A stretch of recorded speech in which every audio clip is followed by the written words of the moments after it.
ways to be perfect. Moses and the 10 Commandments from Exodus 16 and 17, 19 through 40. So there they all were. Grannies, granddads, babies, uncles and aunts, children, moms and dads, out there in the middle of the desert. They had blisters from all the walking. They were hungry, and they were so thirsty and much, much too hot. "We don't like this," they said. "It stinks." And so did they, actually. But no one had taken a bath in weeks. Now remember, because this is something that they'd forgotten, God had done amazing things for them.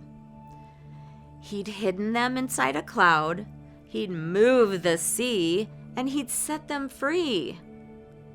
But God's people, they still weren't happy.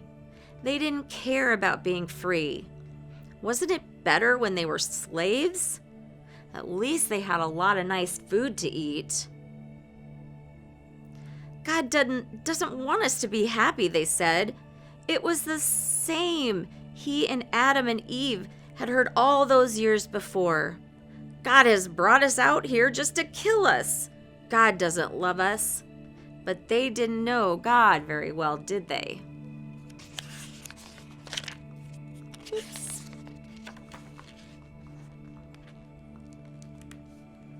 Every day of their journey, God kept on showing his people how well he would look after them if they would just trust him and obey him. When they were hungry, God made the sky rain with food, bread coming down from the heavens. "What is it?" they asked. They didn't know, so they called it, "What is it?" Which, of course, is a very good name for something when you don't know what it is. When they were thirsty and they started quarreling, God made water flow from a rock. Moses called that place Quarreling, because that seemed like a good name too. And still, God's children didn't trust him or do what he said. They thought that they could do a better job of looking after themselves and making themselves happy. But God knew that there was no such thing as happiness without him. So God led them to a tall mountain. God wanted to talk to his people and show them what he was like. He wanted to help them to know him better and tell them about the special land that he was getting ready to give to them. "The whole earth belongs to me," God said. "I have chosen you. You are my special family. I want you to live in a way that shows everyone else what I'm like, so that they can know me too."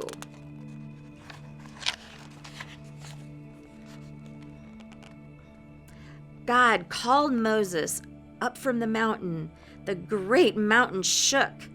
A thick cloud fell. Thunder roared and lightning crackled, and God gave Moses 10 rules that we now call the commandments. "I want you to love me more than anything else in the whole world, and know that I love you too," God said to them. That is the most important thing of all.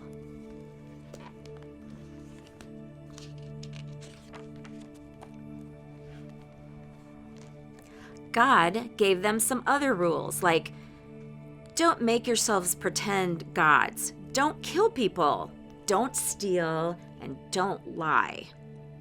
The rules showed God's people how to live and how to be so close to him and how to be happy.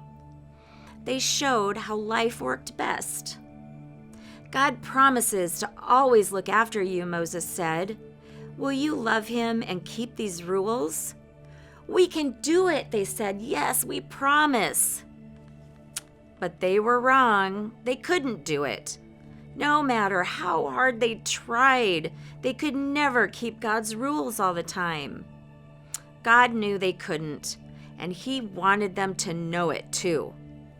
Only one person could keep all the rules, and many, many years later, God would send him to stand in their place and be perfect for them. Because the rules couldn't save them, only God could save them.